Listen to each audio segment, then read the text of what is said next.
Welcome to Valley Home Vibes, the podcast that's all about the sizzling hot real estate market right here in the Valley of the Sun. I'm your co-host, GT Campanile, joined by co-hosts Kevin Price, Laurent Abbottball, and Logan Brown.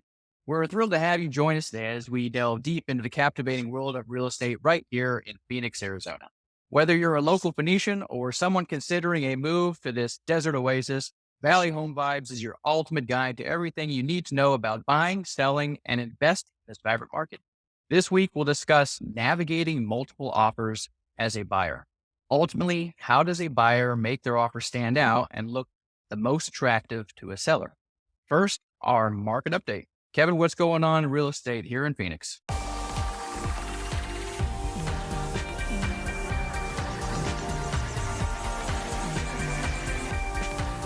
All right. Hey, thank you. I appreciate that. The market update for this first week of November, the median sales price for the greater Phoenix area is $139,000. And that's very where we were at last week. So right now we're leveling off, but it's still a nice price point for people buying and selling. In the Litchfield Park, Buckeye, Goodyear area, we're actually at $485,000.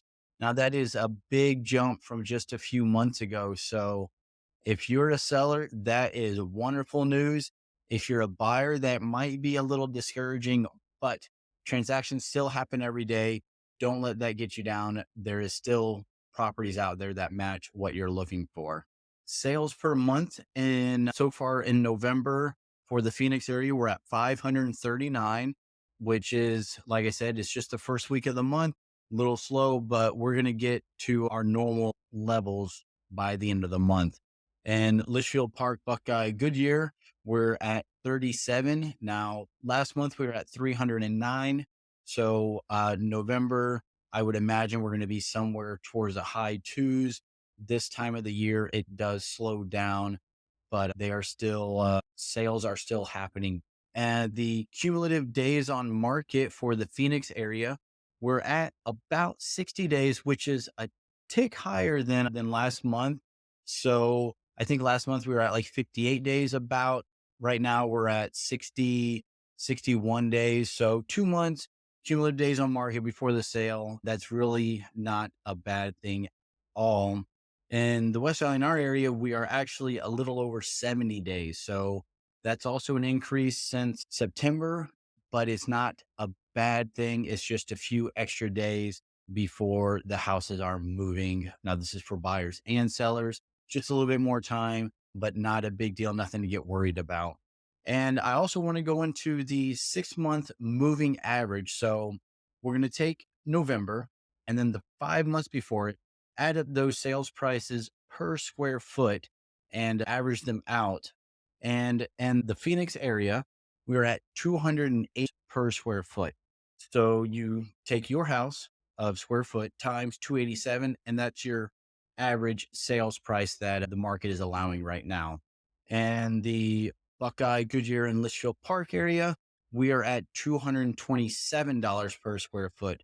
And this has slowly been moving up for most of the year. We were sitting at around 222, 223, and we're up to $227 per square foot. It's a good measuring point of what you can expect.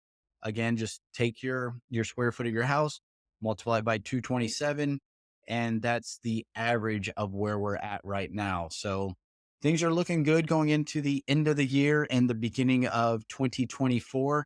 Don't get discouraged. If you're a buyer, there's houses out there. If you're a seller, there's buyers out there looking. Transactions do happen every day. It'll happen. Don't get discouraged and just keep on going. And yeah, that's the market numbers for the first week in November. Okay. Thanks, Kevin. Sorry. And our rate update. The 30-year fixed is at 7.46%. That is a slight decrease from last week. And as the Fed speaks, the rates are going to change quite a bit. It looked like we're on a Fed pause right now. And we do anticipate 2024 is looking good for rates. So we should be seeing some market some buyers come back into the market, particularly those first time home buyers. All right, let's get into our subject today. Hey everyone, my name's Logan Brown, and I'm excited to introduce our guest today, Mr. Johnny. How you doing, gentlemen? My name is Johnny Ruano. I am a realtor with Coldwell Banker, Greater Phoenix area. I've been doing this going on my 5th year now. Still feel there's a lot to learn, but doing quite well in the market. Thank you, Johnny. Today, you're going to be our guide through multiple offers. Now, the question, are we still seeing those multiple offers still pop up? So I haven't seen any real multiple offer situations here in the past, I would say, few months. I used to see a lot more about a year ago, to be very transparent. There are certain situations and locations that you can still see it. What we've noticed, at least from some of the agents that I've worked with in the past, is that you tend to see it still in those luxury markets, anything above the 2 million and above, you do see some activity, but below that, you really don't, at least that I've encountered. Do you think that's following mainly like cash buyers? So those luxury markets, particularly if these folks are coming from like New York, California, they're usually just coming with cash. Is that where you're still seeing multiple bids on a property? Yes, definitely. We'll return to the normal seasonality of multiple offers, spring rush, right? And a lot of the markets, most markets during the spring, people are trying to move. Hopefully they get that deal closed by May or June. They move over the summer before the kids start school again. And then maybe there's a slight rush during the fall as snowbirds start to come in. Is that where we're going to see multiple bid situations? That's a good question, JT. We have seen it in the past. I don't know, to be honest with you, if we're going to see it this year around, just because of the higher interest rates, the higher home prices. We may not see it as much in those properties below the 2 million mark. We will see. This is definitely a new market for all of us. So there's nothing really that we could look back on that we could say that it's going to mirror. So I don't know, but that's a good question. Now, so you did mention some specific locations. Do you know like some of those areas or zip codes that are we're seeing more so of those multiple offers?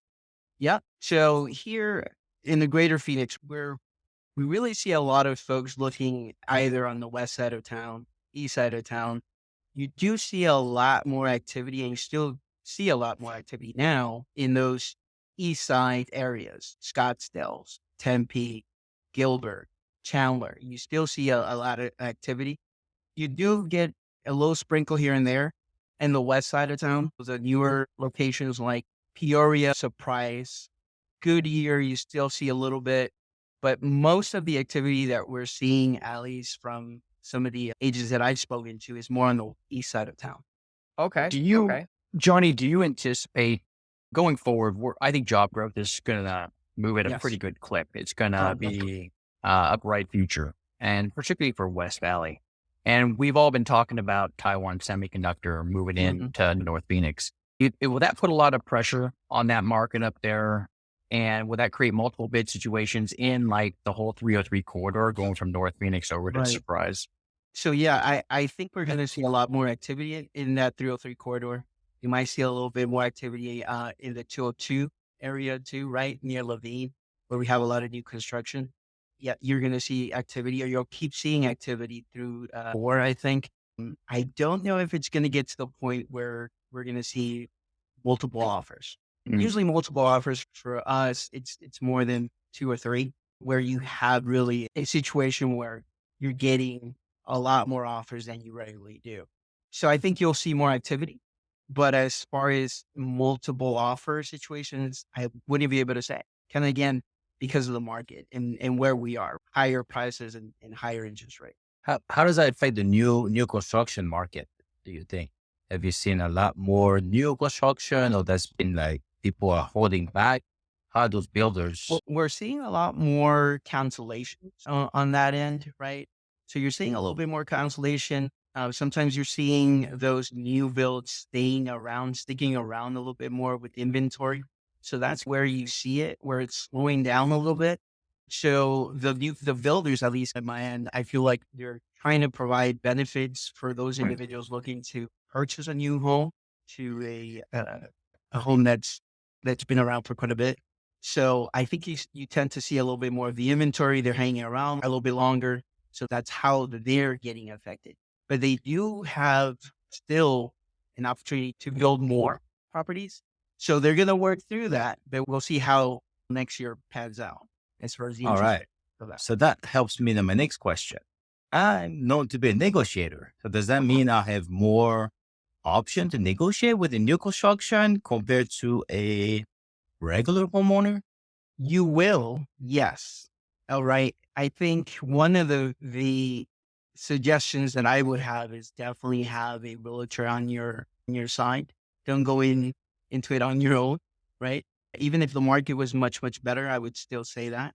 But yes, you do have more leverage right now in this market to get into something much, much better in those new builds. Now, I know you mentioned something about inventory, and I've been hearing some talk about there's a short on inventory, and I'm not too sure because it comes and goes. Are you seeing any of that? I know we mentioned more inventory on the new construction, but I guess for the regular homeowners, is there still a lot of inventory or what's going on in that? It depends what we compare it to, right? Today we had and today it's a Tuesday afternoon. Usually I like to see inventories on that Thursday because that's the inventory that's going to stay through the weekend and we get a better realistic number that way. We're in that 15,000. Now, mind you, when we were in the pandemic area, when it started, we were at 4,000 in the Arizona overall. After the pandemic, we were at 7,000. Now we're 15. A balanced market, you want to look at something like 25,000, 26,000, which would be balanced. We're halfway there. So you'll see that increase. Now the price is a different situation. The price is, as Kevin alluded to earlier, we are looking at that prices go higher now, right? You're not going to find a $250,000, $300,000 home anymore. You're really going to pay much, much more. So I think, and I do believe that we will start seeing more inventory on both ends. Okay, thank you for that. Now, would you say that's more so towards the seasonality of things? Because we are, like GT mentioned earlier, we pick up usually in the spring because right now it's winter time. Yeah, Logan, I think that's another good question. I think it's both. You're seeing a lot of folks getting pushed out of the market because of interest rates and prices. And you definitely are seeing a season right now. It's not really a peak season. If you were talking about 3 years ago, this is our slow time for real estate in this market. You'll definitely see that come up in March, April. So yes, I think it's both, right? We are seeing it be affected by different factors. That makes a lot of sense. So, if there's slower applications, I guess, for the new Oh yeah. construction versus Oh regular. yes, definitely. Definitely. Yeah. Because now it takes, if you're going to, for example, I had a gentleman, this was a year before, a year ago. So interest rates were a little bit better, but I had a gentleman who I had under contract on a new built home there for a few months. And as the months went by, we noticed that he needed to get someone else. He needed to get more income. So ultimately he went from just him being on the loan to having to bring in his son-in-law in order for him to qualify. And now, mind you, this is an individual that's a business owner and does quite well for himself, but he still needed that support. So I can only imagine the situations that other possible new buyers are having to deal with. For some of our viewers, maybe first time home buyers. Now, what would your advice be for them coming in to say when they were a little bit too young to buy with those 3% interest rates during the pandemic, but now they're starting to see it rise? And what would be some tactics that you would advise them on? One of the things that I always tell my potential buyers, Logan, is if you're ready and you need a home, move forward because you never know what's going to happen. We cannot time the market. You can't think next year the prices are going to come down or the interest rates are going to get better. You can't really think that way. If there's a need and you can afford it, move forward and purchase because there's always something that you can do in the future. Now, with that said, though, there's some caveats with that. Again, get a hold of a knowledgeable realtor so that he could negotiate on your behalf and actually look for some good deals out there because there are good deals out there. It's just a matter of finding them and then negotiating them on your buyer's behalf. There's always going to be opportunity. Is there anything that we can do to prepare the buyer to look more presentable to the realtor and then say the listing agent when they go to make that offer? Yeah, and I'll jump on a few things I would like to ask Johnny on this, Logan. Obviously, having a solid prequal can go a long way. And there's a few things you can do on that prequal.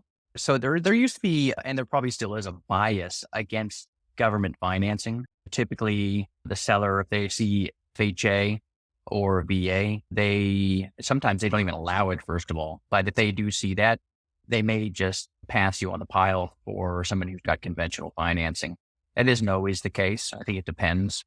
And I think that is slowly going away because FHA has pretty good buying power, and you're going to get a more broad range of buyer if you allow FHA, right? Particularly for first time home buyers. My question to Johnny would be, because we use the AZ pre-qual form. And so there's a lot of good information on this form that has to be passed along to the seller. And when you're negotiating and you see that, let's say that loan amount, and then of course you see that purchase price on the contract, you can guess what percentage they're putting down. Does it matter if that pre-qual is maxed out or if it is set according to it's specific to the offer? So you tailor make that pre-qual according to, let's say you're buying a $500,000 home purchase price and you're going to be putting 10% down, right? And so you're going to see a $450,000 loan amount. Okay. Now that looks like, okay, maybe that's what they can afford, right? But then if you submit a pre-qual, let's say that shows maybe they were qualified for a $600,000 loan, but it's on a $500,000 purchase price. Clearly the seller knows, okay, this guy could qualify for a lot more home. Are they ever reluctant to give at that point if they see that clearly we have a very well qualified buyer? I'll address a couple of things. I think the government financing has a lot more versus the amount that you see on the pre-qual, because as agents, a lot of us are trained to find that sweet spot, right? Where government financing, it takes on a precedence over what the pre-qual shows, because as agents, we are trained to find that sweet spot where we're saying, okay, we want to show the seller how much my client is able to obtain from the banks, but we don't want to show them too much. Why? Because the listing agent might take advantage of that and say, hey, we could ask maybe for a little bit more, right? So it's touchy. I think JT brought that a very important issue about how other agents view government financing. And a lot of agents, as JT said, they see it as a negative if they see a FHA or a VA, right? When in reality, these are tools, great tools, and they should be equal in comparison to other tools that we could use to purchase a home. So I would say not necessarily the pre-qual should show a good amount, stay with what we've been taught, but I think the pre-qual should show strength in other areas. Underwriting, for example, we're almost done with underwriting. There's only a step left. Or show the rest of that buyer as a very strong buyer, and to have our loan officer support that when they have that conversation with listing agent, so that they can show, hey, we have a good buyer here. And here's the LSU, so you can take a look at where we are with it. I think that would be much more helpful than moving that amount a little bit, right? Just again, because you never know what the listing agent is wanting to do for the seller. And let me follow up here on the cash buyers. Do they still have an advantage in today's market where, legally I can't close a deal any faster than 8 days, right? There's cooling off periods. There's the CD has to go at a certain time. We have to let the 3 days go by, and then Sundays don't count. So with that kind of speed, even if you're a cash buyer, you have to wait for title and escrow to do their thing, which could be from 3 to 5 business days. So we're almost neck to neck. Does that kind of make an even playing field for somebody coming in with financing and cash buyers? I think in our minds, even in our minds as agents and loan officers, once you see cash, you're like, bam, done deal, right? So I think it's a plus. It's always going to have that connotation of, okay, we're solid. I think in this market, we can start to see it actually going the opposite way, where we were seeing it where it was balanced at some point. My personal opinion, I think we're starting to see that kind of go in favor of cash more than finance. Just Okay. the mentality. It goes along with the fact that part of the agent's responsibility is to educate those sellers, right? Because cash or working with investors it's not necessarily the best route to take. It's everything as a whole.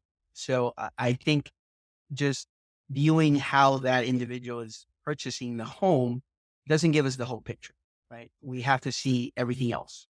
I think in some of the transactions I've been on, my client, their biggest fear in a multiple bid situation was the cash buyer.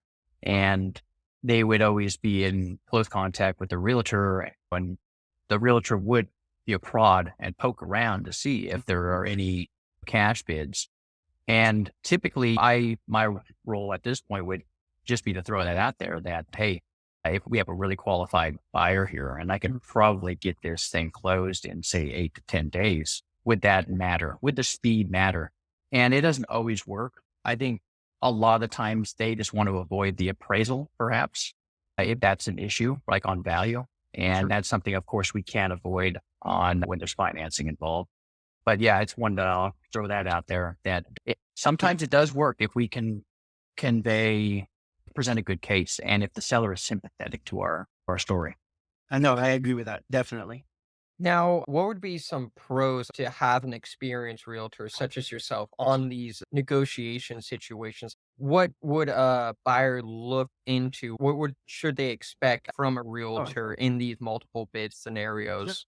There's a lot. There's a lot of things that as an agent you've seen in the past, right? Experience is definitely important because there's going to be a lot of times where you had a gut feeling and you've ignored the gut feeling and you go with the better offer. And then sure enough, things end up the way that you thought it was going to end up. So I think after many of those, you know what to say and ask and that you would like to see. So in multiple offers on the listing side, you definitely as an agent want to reach out to each individual's loan officer, talk to them, see where they are, get touch and feel and see what kind of feel you're getting from them, from the loan officer themselves. Also requesting a little bit more, right? Increasing that earnest money is one of the things that I would definitely ask from that situation, from those buyers. Can you give me a little bit more of that earnest money to show me how serious you really are?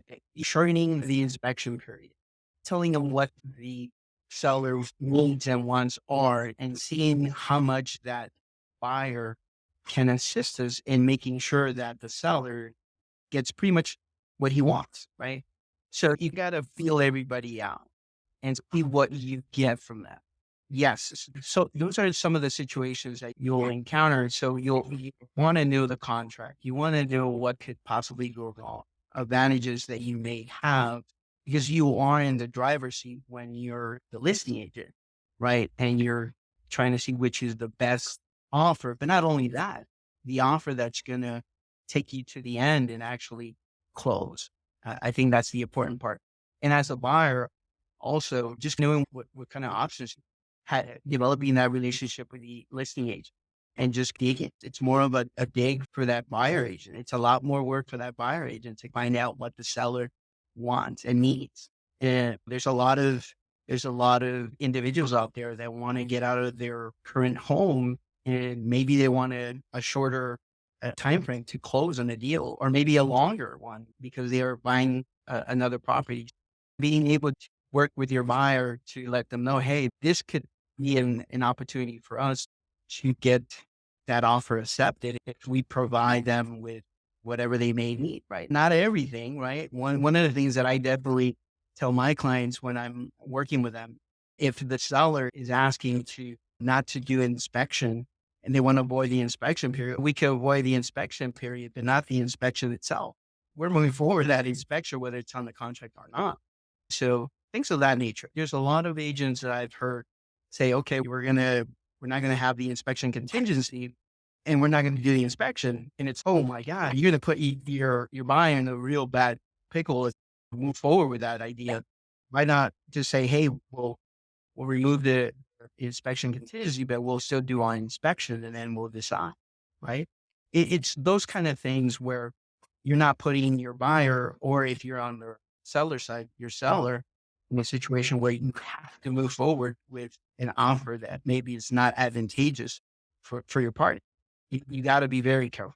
And that makes a lot of sense where someone of your nature, of that experience and caliber would come in to help negotiate and take charge in that way. It's having those, you know what it is, Logan? It's having those hard conversations with buyers or sellers, being very upfront with them. And if you can't have those hard conversations in the beginning, you're not going to be able to have those hard conversations at the end. And that could be problematic for agents. Right. It's building up that portfolio, those building Right. blocks, you would say, Yes. for that relationship. Yeah, there has to be trust for sure. Definitely.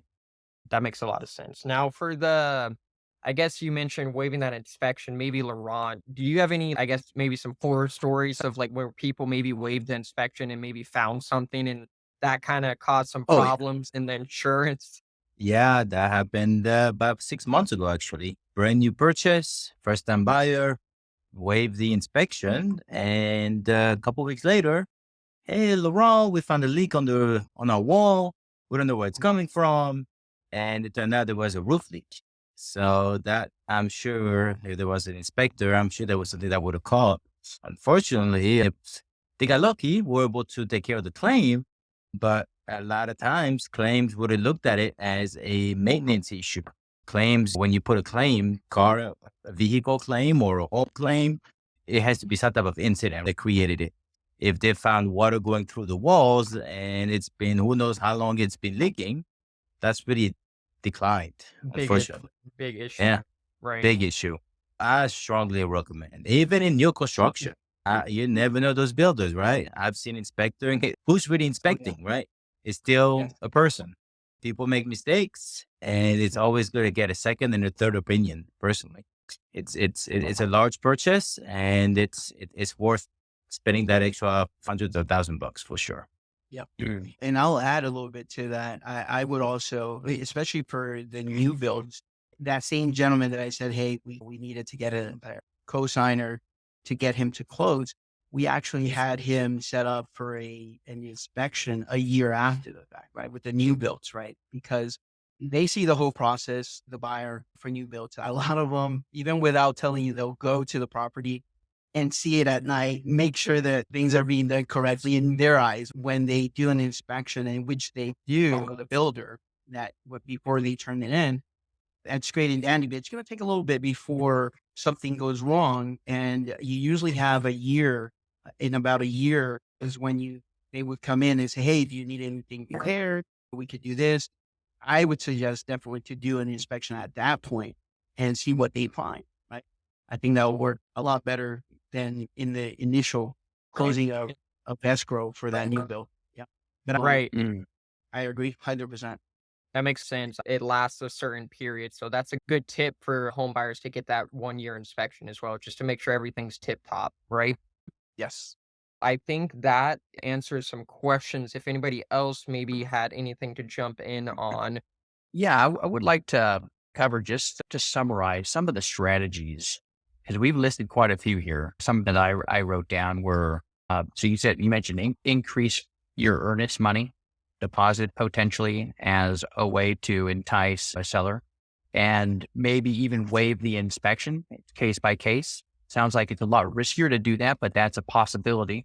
I would say not the inspection itself, but the inspection contingency, which is what you're going to be waiving, but you're not waiving your right to do an inspection.